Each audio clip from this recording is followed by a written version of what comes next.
Continuamos con las actuaciones procesales para concluir lo que es la primera lección de este diplomado. Las actuaciones procesales las encontramos del artículo 126 al artículo 230 del CPC-N. Quiero que leamos el artículo 126 para que estemos claros quiénes son los que pueden realizar actuaciones procesales. El 126 nos manifiesta que las actuaciones procesales son llevadas a cabo por las partes, la autoridad judicial, sus auxiliares y los terceros ligados al proceso. Debemos de tener en cuenta en cada actuación procesal que realicen las partes, debe de privar lo que es la licitud, la utilidad, la pertinencia, la claridad, debe de ser de buena fe, se debe de cumplir en el lugar, en el tiempo oportuno, idioma, forma. Me detengo en esto. Lugar,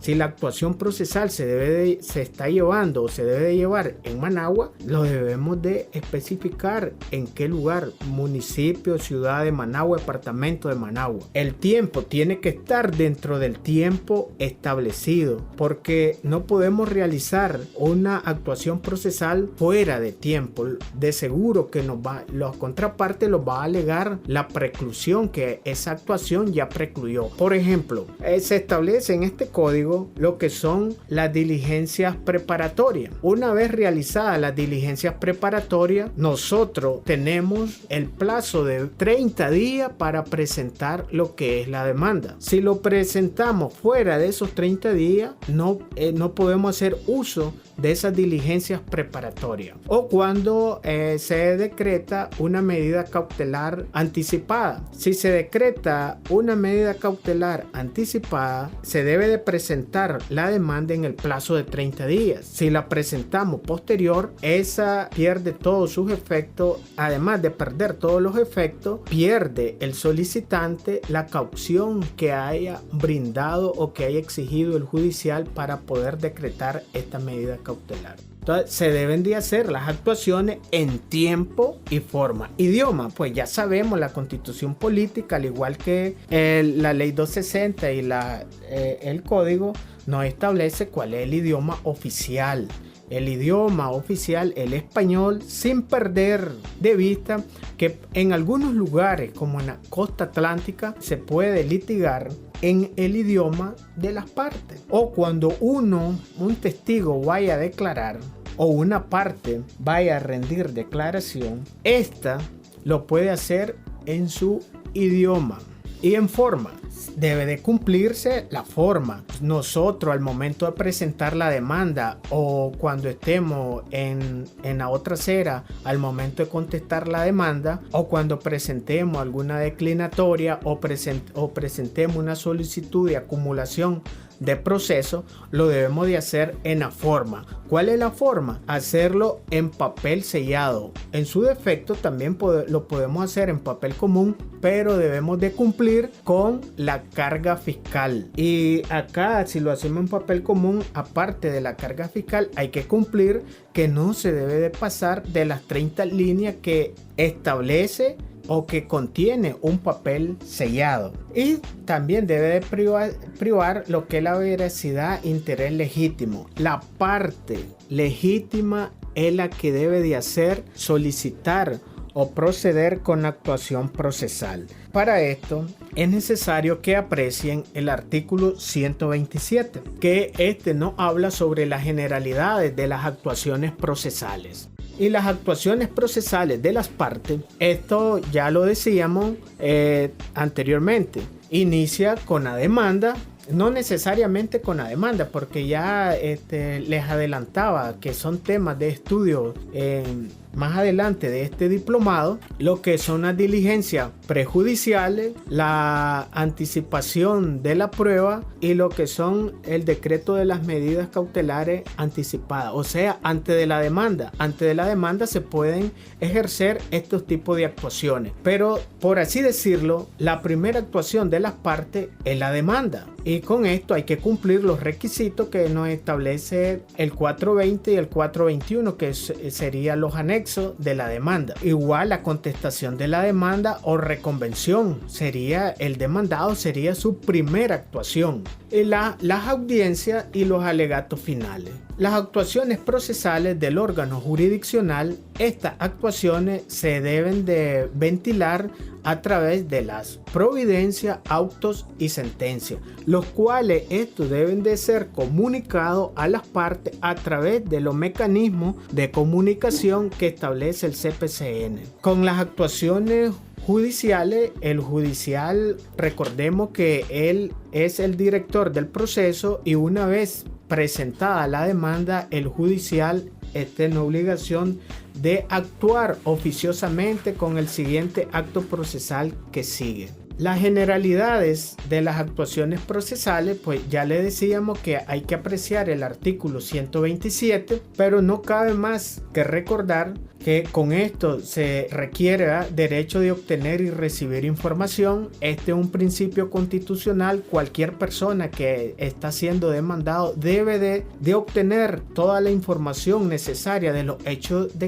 por los cuales se están demandando. Las audiencias son públicas. No tan así, decíamos que opera la publicidad, pueden ser a puerta cerrada. Tal es el caso del artículo 141, que puede darse una audiencia a puerta cerrada. El acceso, las partes deben de tener acceso al material, al proceso. Las partes representantes legales o sus representantes legales, los abogados, funcionarios públicos autorizados por la ley, previo autorización de las partes.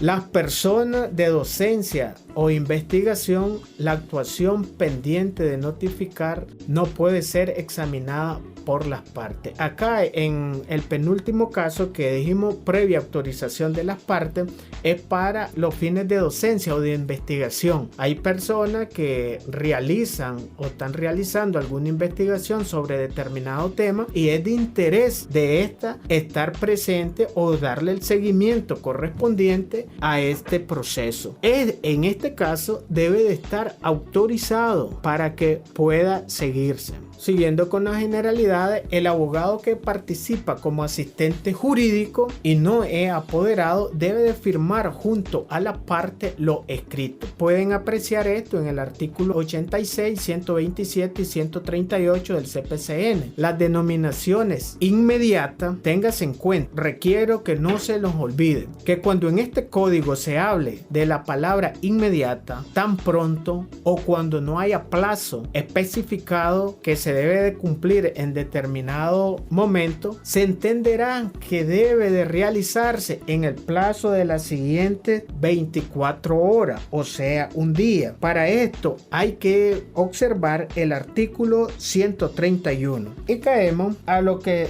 antes que pasemos a las comunicaciones, quiero que miren lo que son los cómputos de los plazos. El 134. Los plazos comenzarán a correr desde el día siguiente de aquel en que se hubiere efectuado el acto de comunicación del que la ley haga depender el inicio del cómputo y se contara en ello el día del vencimiento que expira a la medianoche. No obstante, cuando la ley señale un plazo que comience a correr desde la finalización de otro, a aquel se computará sin necesidad de nueva notificación desde el día siguiente del vencimiento a este. En el cómputo de los plazos señalados por día se excluirán los inhábiles, salvo los supuestos de habilitación establecidos en el artículo sobre la habilitación. Para efecto de los términos judiciales, los días sábado y domingo se computarán como un solo día. Los plazos señalados por meses o por años se computarán de fecha a fecha. Cuando en el mes del vencimiento no hubiere día equivalente al inicial del cómputo,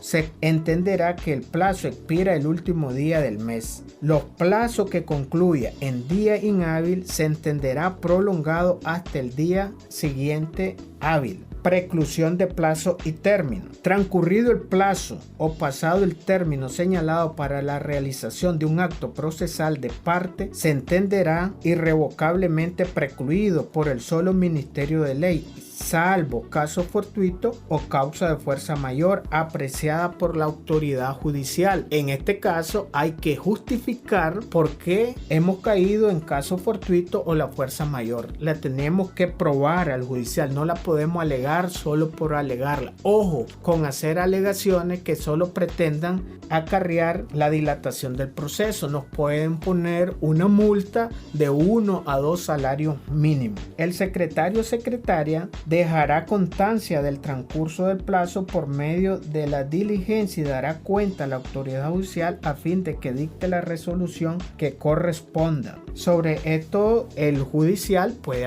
habilitar horas inhábiles y día inhábil. Para esto, observen el 133. De oficio, a petición de parte, la autoridad judicial puede habilitar días y horas inhábiles en aquellos casos en que se trate de actuaciones urgentes cuya demora puede perjudicar a una de las partes. Las actuaciones por escrita que se deben de realizar pues están determinadas en el artículo 138. Las actuaciones procesales que deban realizarse por escrito se ajustarán en cuanto a su contenido al exigido por la ley, debiendo ser firmada por la parte y el abogado o abogado que le asiste, excepto en los casos señalados en este código, indicando debajo de la firma su nombre completo, indicándose la o el segundo con su número de registro. Todo escrito autorizado con la firma del abogado o abogado releva a la parte la obligación de presentarlo en persona. La parte, el abogado que le asiste o sus apoderados deberán presentar su escrito redactado en forma coherente y legible. Con el CPCN únicamente solo los abogados pueden presentar escrito, no así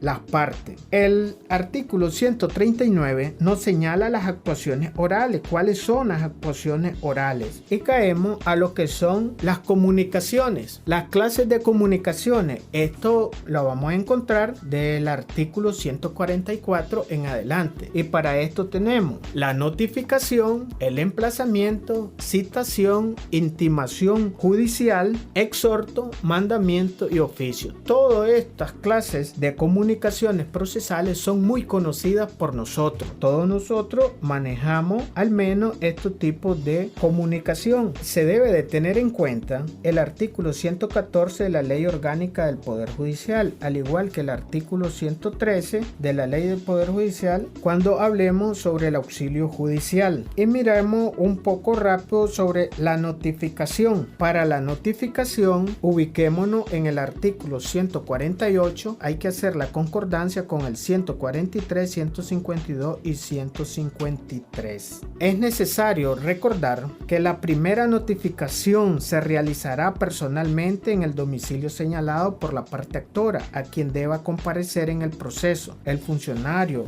secretario judicial que deba realizar la diligencia concurrirá al mismo, y si se hallare la persona que debe de notificar, le entregará la copia de la resolución y las copias de los escritos de anexo que corresponden de dicha actuación. Ojo con el segundo párrafo. De no encontrarse la persona en su domicilio, el funcionario o secretario judicial dejará constancia de ello y concurrirá por segunda vez en el término del tercer día, y si lo encontrare procederá conforme el párrafo anterior. En caso contrario, deberá proceder a notificar por medio de cédula. Ojo, si bien es cierto la primera notificación debe de ser personalmente, también acá nos da un elemento nuevo, una herramienta nueva que tiene el oficial notificador, que al no encontrarlo debe de presentarse sin ninguna solicitud que realicemos las partes. El oficial notificador debe presentarse al tercer día al mismo lugar para notificar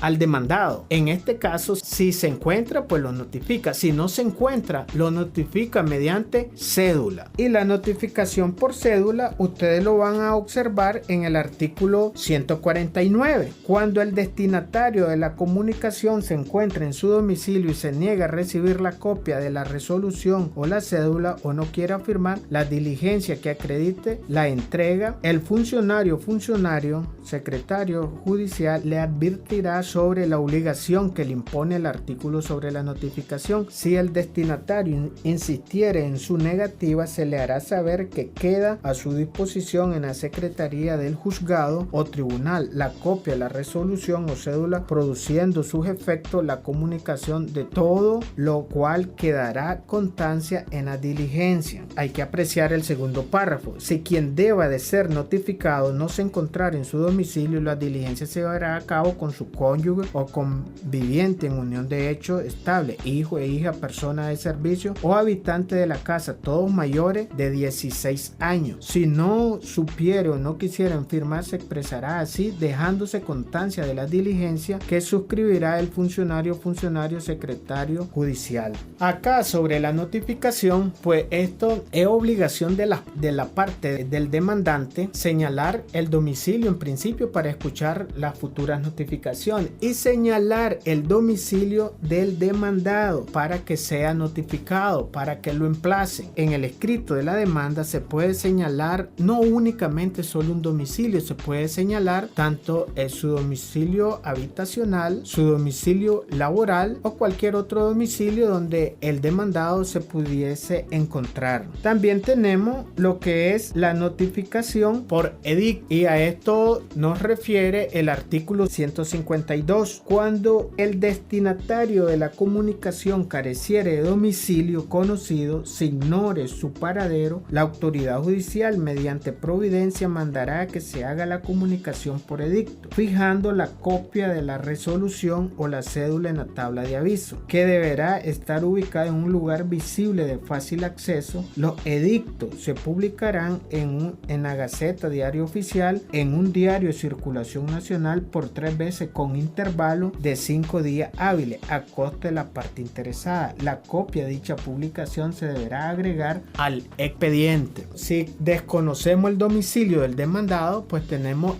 otra alternativa para poder iniciar el proceso. El hecho que no sepamos dónde habita actualmente no es objeto que no puedo iniciar mi demanda. Recordemos que la demanda no puede prescribir. Al momento de presentar la demanda, nosotros tenemos que hacer un estudio si esa acción no está prescrita, porque si está prescrita, lo más seguro que nos van a alegar la prescripción de la misma. Dentro de los principios de las comunicaciones procesales encontramos principio de notificación. Toda resolución debe ser notificada a los interesados. Cuando estamos en una audiencia, pues ahí quedamos notificados. No es necesario que posteriormente, o no creamos que posteriormente nos van a llegar a notificar sobre lo resuelto en la audiencia. Las partes quedan notificadas en la audiencia sin ningún formalismo. Sobre la subsanación, notificada la parte si no denuncia la nulidad de la diligencia en su primera diligencia, se convalidan. Hay convalidación siempre y cuando estos sean nulidades relativas. Las notificaciones deben hacerse el mismo día de dictado o al día siguiente. Estos son como regla general. Notificaciones: designación del domicilio, notificación por cédula, notificación por edicto y notificación usando los medios tecnológicos, medios telemáticos. El auxilio judicial: deber de auxilio judicial entre órganos. Recordemos lo que establece en este caso la ley orgánica del Poder Judicial. El deber de los órganos judiciales de brindarse auxilio o la reciprocidad entre los mismos. Los actos de comunicación se acompaña copia o cédula correspondiente. Se debe de cumplir en plazo no superior de 10 días. Caso que puede proceder en el reconocimiento judicial, notificar a testigo, parte a interrogar, perito. Cuando resulte imposible o muy gravosa la comparecencia de las partes, procede el auxilio para la práctica de la misma. También procede remisión directa al juzgado o tribunal, parte interesada bajo su responsabilidad dentro de los 5 días. Órgano o tribunal receptor realiza actuación bajo plazo señalado. Partes y abogados pueden intervenir en la práctica. Cumplido el auxilio, se debe comunicar al solicitante remisión por correo certificado o se entrega al abogado para que entregue en el plazo de 5 días. Al abogado o parte que retrase, se multa con 1 a 3 salarios mínimos. Y tenemos lo que son las resoluciones judiciales. Las resoluciones judiciales, esto lo podemos observar del artículo 191 al artículo 210. Y para lo mismo, el 191 pues nos habla sobre los tipos de resoluciones judiciales. Antes que nada, vamos a ver una definición sobre las resoluciones judiciales. Según Montero Aroca, son las declaraciones imperativas de voluntad por las que se proclama después de la operación intelectual oportuna el efecto jurídico que la ley hace depender de cada supuesto de hecho. Las resoluciones judiciales, con esto se ordena el impulso del proceso, se decide sobre la admisión o pertinencia de medios de prueba, decide sobre la admisión de la demanda o de la reconvención y se decide sobre los recursos. Las clases de resoluciones, esto lo encuentran en el 191 del CPCN y estos son providencia, auto, sentencias. Providencia tiene por objeto ordenar el impulso del proceso, instruir siempre que el tema resuelto no exija motivación y no afecte derechos fundamentales. Puede incluir una motivación sucinta. Auto son resoluciones judiciales motivadas que deciden cuestiones esenciales del proceso. Autos definitivos ponen fin al proceso. La ley expresamente señala alguna apreciación de oficio de la falta de capacidad para ser parte y la capacidad procesal. Hay que ver el artículo 69 del CPCN. En este caso ordena el cierre del proceso. Auto no definitivo no le pone fin al proceso, resuelve aspectos accesorios, procedencia o no de la intervención del tercero. Ejemplo, lo regulado en el artículo 77 del CPCN. Y la sentencia es la actuación procesal del órgano jurisdiccional que pone fin al proceso en cualquiera de las instancias, una vez concluida la tramitación ordinaria legalmente prevista. Se resolverá también mediante sentencia la renuncia a la pretensión al derecho material en que se funde la aprobación judicial de transacciones y convenios, los recursos extraordinarios y otros medios de impugnación. Las resoluciones estas pueden ser definitivas, firme y ejecutoria. Las resoluciones definitivas ustedes las pueden apreciar en el artículo 192. Pueden adoptarse mediante la figura del auto como por la sentencia. La firme no cabe recurso alguno porque no lo autoriza la ley por transcurrir el plazo legalmente fijado sin que las partes hayan gestionado por el desistimiento del recurrente porque no hubiera sido admitido por el juez. Esto ustedes lo aprecian en el artículo 193 y la ejecutoria lo van a apreciar en el 194. Documento solemne que contiene la resolución firme. Clasificación de la sentencia por el contenido que declara. Estas pueden ser declarativa, constitutiva y de condena. Para ello, las declarativas se limitan a proclamar con carácter formal y solemne la existencia o inexistencia de una relación jurídica. Ejemplo, la adquisición de una propiedad por prescripción, la falsedad de un documento, la inexistencia de una obligación. Constitutiva, crean, modifican o extinguen la realidad jurídica anterior a partir de la sentencia. Ejemplo, la forma de distribución de una herencia, el otorgamiento de un legado, término de un contrato. De condena, imponen o no al demandado determinada prestación de dar, hacer o no hacer. Ejemplo, pagar una suma debida o reintegrar una cosa ajena. Requisito de providencia y auto.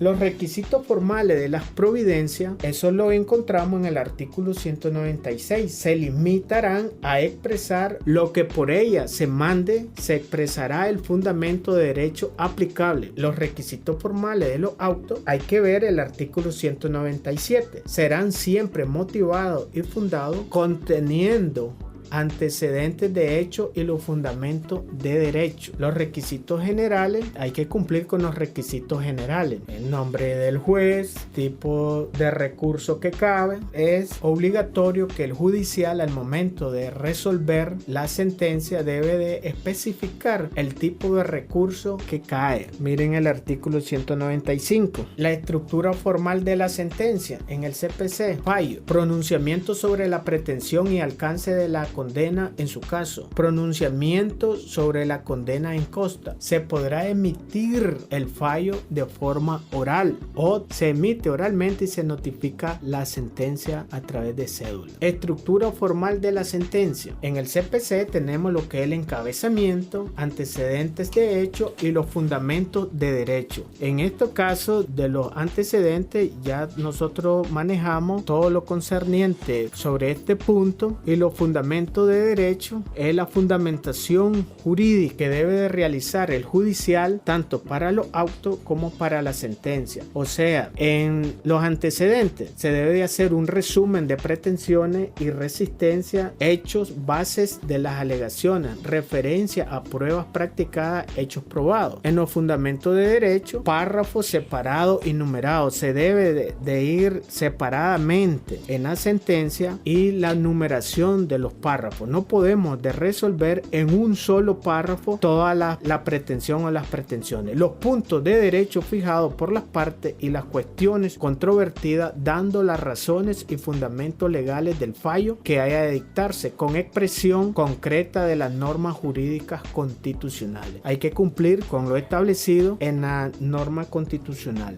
Además de las normas jurídicas aplicables al caso, incluyen los tratados internacionales ratificados por Nicaragua cuando fueren procedentes. Los requisitos internos de la sentencia, esto ustedes lo van a encontrar en el artículo 199 del CPCN, y en esto debe de privar lo que es la claridad, la precisión y la exhaustividad. Deben de ser formales, debe de prevalecer lo que es la congruencia, se debe de valorar la prueba o la carga probatoria y por ende se debe de motivar la misma. Los requisitos formales de la sentencia acá deberán de indicar la identificación o designación del órgano que las dicta, lugar, fecha y hora en que se emitan, nombre del juez o magistrado que lo integran, su firma y el nombre del ponente. El secretario judicial ostenta la fe pública o judicial y deja constancia oficial de todas las actuaciones en el expediente. La claridad. La sentencia debe ser redactada de manera accesible a todo lector, transparente, precisa, fácil de leer, inteligible, de tal forma cualquier ciudadano lego en la materia le entienda